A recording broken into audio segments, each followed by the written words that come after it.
Image physics में आपका स्वागत है। जय भारत जय साइंस। आज का क्लास रे डायग्राम पर आधारित है। इस क्लास में आपको रे डायग्राम की कंप्लीट जानकारी मिलेगी। यह बहुत इंपॉर्टेंट है। इसको समझकर आप इमेज फॉर्मेशन बाय मिरर को बहुत आसान तरीक़ा से समझ सकते हैं। यह वीडियो इस सीरीज का तीसरा वीडियो है। अगर आप इसका पीछे का वीडियो नहीं देखे हैं तो देख लें, ताकि आप रे डायग्राम को अच्छी तरह समझ सके। इस चैनल को सब्सक्राइब कर ले और बेल बटन को भी दबा ले, ताकि वीडियो आते ही आपको नोटिफिकेशन मिल जाए। अगर आप इमेज फॉर्मेशन बाय मिरर समझना चाहते हैं तो इस वीडियो को अंत तक देखें। तो आइए करते हैं लेक्चर स्टार्ट।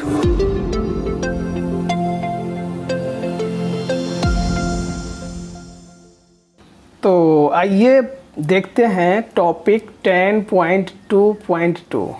ये है पेज नंबर 164। आप लोग भी निकालिए और देखिए।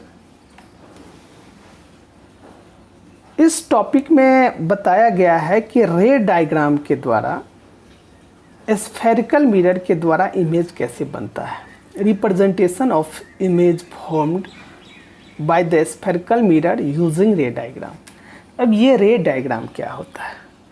रे डायग्राम समझने से पहले एक चीज़ इम्पोर्टेंट है जो मैं आप लोगों को बताना चाह रहा हूँ। ये थोड़ा सा देखिए इस पर, और इसके हेल्प से मैं एक कंसेप्ट है जो बहुत इम्पोर्टेंट है, मैं उसको क्लियर करने की कोशिश कर रहा हूँ।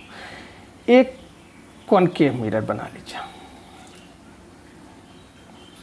उसका एक प्रिंसिपल एक्सिस खींच लीजिए, उसको इस साइड से डेट कर दीजिए, ठीक है। तो ये जो कॉनकेव मिरर है ये M और N है। इसका यहाँ पे पोल है, यहाँ पे फोकस है और यहाँ पे सेंटर ऑफ कर्वेचर है। अब इसके आगे कोई एक बर्निंग ऑब्जेक्ट रख दीजिए। मान लेते हैं कि एक कैंडल रखते हैं यहाँ पे, ठीक है, ठीक है। तो ये कैंडल से कितनी लाइट निकलती है? इस कैंडल से इनफाइनाइट रे ऑफ लाइट निकलती है। एक लाइट ऐसे निकलती है जो प्रिंसिपल एक्सिस के पैरेलल होगी, वो इंसिडेंस होगी कॉनकेव मिरर पर और फोकस से होकर रिफ्लेक्ट होकर चली जाएगी। एक ये है। एक क्या है, एक ऐसा लाइट निकलेगी जो ऐसे होगी, वो भी ऐसे निकल जाएगी। कुछ लाइट ऐसी होगी जो इसके पोल पे इंसिडेंस होगी, ऐसे रिफ्लेक्ट होकर चली जाएगी। कुछ लाइट ऐसी होगी जो इसकी फोकस पे इंसिडेंस होगी, ऐसे होगी। कुछ लाइट ऐसी होगी जो सेंटर ऑफ कर्वेचर से होकर पास करेगी। दैट मीन्स इनफाइनाइट लाइट निकलेगी और वो डिफरेंट पोजीशन से पास करते हुए ये जो मेरा कॉनकेव मिरर है उस पे इंसिडेंस होगी और रिफ्लेक्ट होकर चली जाएगी, ठीक है। अब किसी ऑब्जेक्ट का इमेज फॉर्मेशन के लिए उसका इमेज कैसा होगा और कहाँ पे और किस पोजीशन पे बनेगा, उसके लिए कोई टू लाइट हम कंसीडर करेंगे। एक लाइट हो सकता है हम ये कंसीडर करें जो प्रिंसिपल एक्सिस के पैरेलल गया हो। एक लाइट ऐसा कंसीडर करेंगे जो पोल ऑफ द मिरर पे इंसिडेंस हो, रिफ्लेक्ट होके चली जाए। हो सकता है एक लाइट ऐसा करेंगे जो फोकस से होके पास हो, इंसिडेंस हो। एक लाइट ऐसा करेंगे जो सेंटर ऑफ कर्वेचर से होके पास हो। तो कोई टू रे ऑफ लाइट जो कॉन्वेक्स मिरर पे या कॉन्वेक्स मिरर पे इंसिडेंस होगी और रिफ्लेक्ट होके चली जाएगी। और जब वो दो लाइट जिस पोजीशन पे इंटरसेक्ट करेगी वही पोजीशन उस पॉइंट का इमेज बने। किसी भी ऑब्जेक्ट का इमेज को लोकेट करने के लिए 4 कंडीशंस है। 4 टाइप के रे का हम यूज करके उस ऑब्जेक्ट का इमेज कहाँ पे कैसा बनता है वो हम निकालें। देखिए 4 पोजीशन है इमेज फॉर्मेशन के लिए। 4 गो रिफ्लेक्टेड रे है जिस पे हम कंसीडर करेंगे। और फर्स्ट रे है parallel to the principal axis.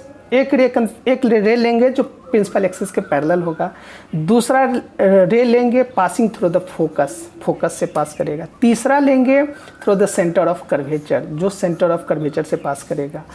और फोर्थ और लास्ट लेंगे जो इंसिडेंट होगा obliquely to the principal axis towards a point pole, pole पे जो इंसिडेंस होगा। अब इन्हीं चारों की सहायता से हम देखेंगे जो कैसे किसी ऑब्जेक्ट का इमेज फॉर्मेशन होता है। इसमें से कोई दो ही लेंगे, 3 नहीं लेना है, 4 नहीं लेना है, कोई दो, ओनली 2 पे कंसीडर करेंगे और हम देखेंगे जो कैसे किसी ऑब्जेक्ट का जो डिफरेंट पोजीशन पे होगा उसका ऑब्जेक्ट बन जाता है, इमेज बन जाता है। चलिए आगे बढ़ते हैं।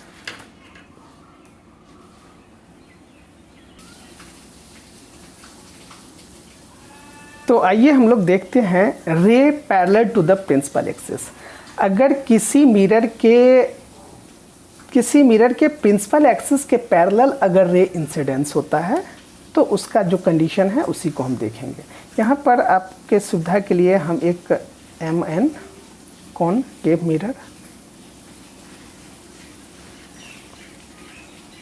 कॉनकेव मिरर और MN कॉन्वेक्स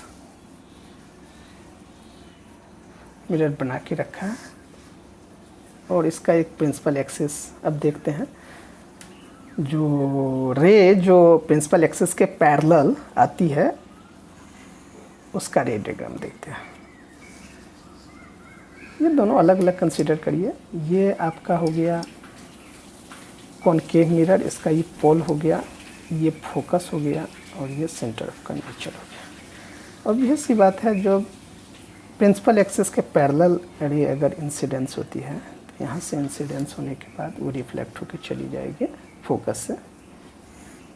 ऐसे देखिए, ऐसे इंसिडेंस हुई, ऐसे रिफ्लेक्ट होकर चली गई। अब क्या है, इस पर एक नॉर्मल खींचते हैं पॉइंट ऑफ इंसिडेंस पे। वो नॉर्मल सेंटर ऑफ कर्वेचर से पास करेंगे। अब ये एंगल ऑफ इंसिडेंस हुआ I और ये एंगल ऑफ रिफ्लेक्शन हुआ R। ठीक है, ये पोल हुआ। अब in the case of convex mirror देखते हैं। ये कन्वेक्स मिरर ऑलरेडी पहले से हम बना के रखा हुआ है। अब देखते हैं इस पे इंसिडेंस होती है तो कैसे होती है। इस पॉइंट पे इंसिडेंस हुई।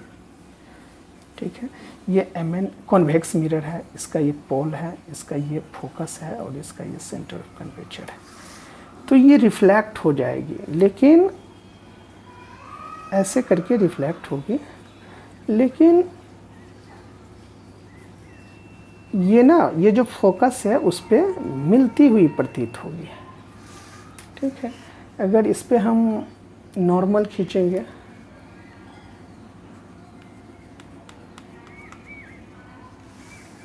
तो हम देखते हैं जो ये एंगल I होगा और ये एंगल R होगा, इंसिडेंस एंगल और रिफ्लेक्टेड एंगल। ये A है, B है, यही इस बुक में बताया गया है। अब हम लोग दूसरा कंडीशंस देखते हैं। तो हम किसी ऑब्जेक्ट का इमेज बनाने के लिए ये जो रे है, ray parallel to the principal axis, इसका एक यूज करेंगे। एक रे हम इस पे कंसीडर करेंगे। अब दूसरा जो कंडीशन है वो है ray passing through principal focus. अब प्रिंसिपल फोकस से रे अगर पास होता है तो उसका कैसा रे डायग्राम होता है, इसको हम आगे देखते हैं। तो आइए अब देखते हैं a ray passing through the principal focus, और ये सेकेंड पोजीशन है। आपके सुविधा के लिए मैं पहले से एक कॉनकेव मिरर और कन्वेक्स मिरर बना के रखा हुआ है। MN है, पोल P है, फोकस F है, सेंटर कर्वेचर C है, इसका सेम कंडीशंस है। अब क्या है, जो प्रिंसिपल फोकस से अगर कोई ऑब्जेक्ट है, अगर वो प्रिंसिपल फोकस से उसका रे पास होता है तो क्या करेंगे, इधर से इमेज आ रहा है और प्रिंसिपल फोकस से पास होके मिरर पे इंसिडेंस हुआ, और इंसिडेंस होने के बाद ये ray parallel to principal axis reflect हो जाएगा। ठीक है, सेम कंडीशंस। एक रे है जो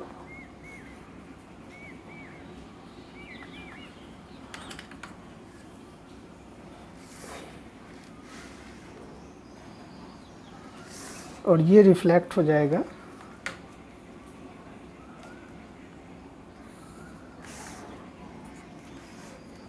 ठीक है, तो वो सेम कंडीशंस बनाएंगे। जिस पॉइंट ऑफ इंसिडेंस पे एक नॉर्मल खींचेंगे,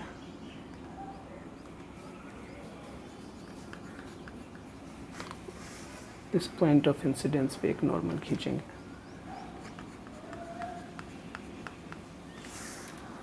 तो इंसिडेंस रे रिफ्लेक्टेड रे ये आई, ये आर,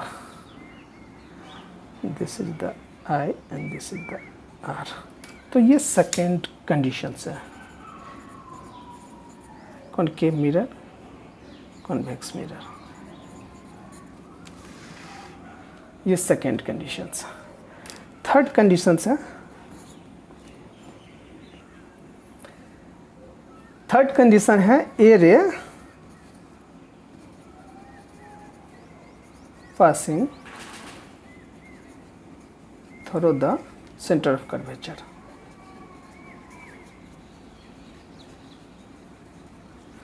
आइए इसको देखते हैं। तो आप लोगों की सुविधा के लिए हम पहले से एक डायग्राम बना के रखे हैं।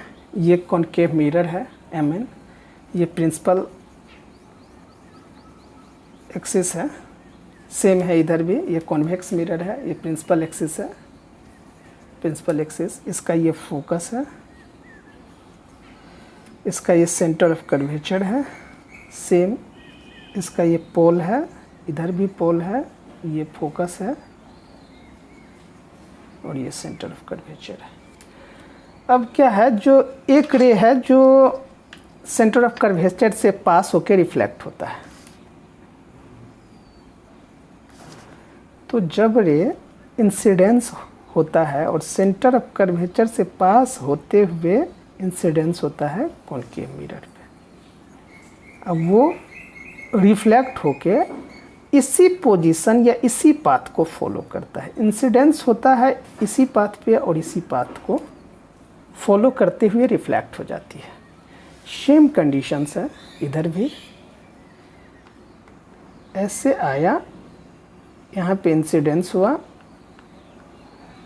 इस सेंटर ऑफ कर्वेचर से मिलती हुई प्रतीत होती है।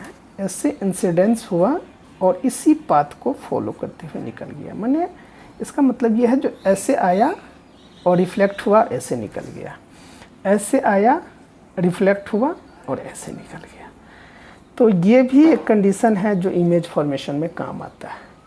आइए हम एक फोर्थ है, थर्ड हो चुका है, फोर्थ है, उसको हम लोग देखते हैं। अब आइए देखते हैं चौथा कंडीशन है, जो कोई रे पोल पे इंसिडेंस होता है तो वो उसका कैसे रिफ्लेक्शन होता है। एक रे है यहाँ पे, ये आपकी सुविधा के लिए पहले से मैं फिगर बना के रखा हूँ। आप देखिए, ये एक कॉनकेव मिरर है, ये कॉन्वेक्स मिरर है। एक रे है जो इंसिडेंस होती है एट पोल, ठीक है, ऐसे इंसिडेंस हुई और ये ऐसे रिफ्लेक्ट हो जाती है। और यहाँ पे जो है लॉ ऑफ रिफ्लेक्शन काम करता है। ये angle I equal to angle R, law of reflection माने this angle will be equal to this angle. Same चीज़ यहाँ भी है। कॉन्वेक्स मिरर के केस में ये पोल पे इंसिडेंस करती है और ये रिफ्लेक्ट हो जाती है। थोड़ा सा फिगर यहाँ पे देख लीजिएगा, आप अच्छा से बना लीजिएगा। तो ये जो this is the angle of incidence I will be equal to angle of reflection. ये लॉ ऑफ रिफ्लेक्शन को फॉलो करता है। तो ये आपने देखा अभी तक, ये 4 कंडीशंस होता है रिफ्लेक्शन का, और इन्हीं 4 में से कोई 2 का यूज़ करके हम किसी ऑब्जेक्ट का इमेज या किसी पॉइंट ऑब्जेक्ट का इमेज हम निकाल सकते हैं। इसी 4 रिफ्लेक्टेड रे, ये जो 4 रिफ्लेक्टेड रे अभी तक देखे हैं, वो उनमें से कोई 2 जो जिस पॉइंट पे इंटरसेक्ट करेगा वही पॉइंट उस ऑब्जेक्ट का इमेज होगा। तो आगे हम लोग इसके हेल्प से, इन्हीं 4 कंडीशंस के हेल्प से इमेज कैसे बनता है उसको हम लोग देखेंगे। इसमें एक और चीज़ है जो देखिए यहाँ पे दिया हुआ है, remember that in all the above cases the law of reflection are followed at the point of incidence the incident ray is reflected in such a way that the angle of incidence equal to the angle of reflection equals to the angle of incidence। ये law of reflection का पालन करता है, law of reflection को follow करता है किसी भी कंडीशन में, ऐसा नहीं है जो इसको वायलेट करता है।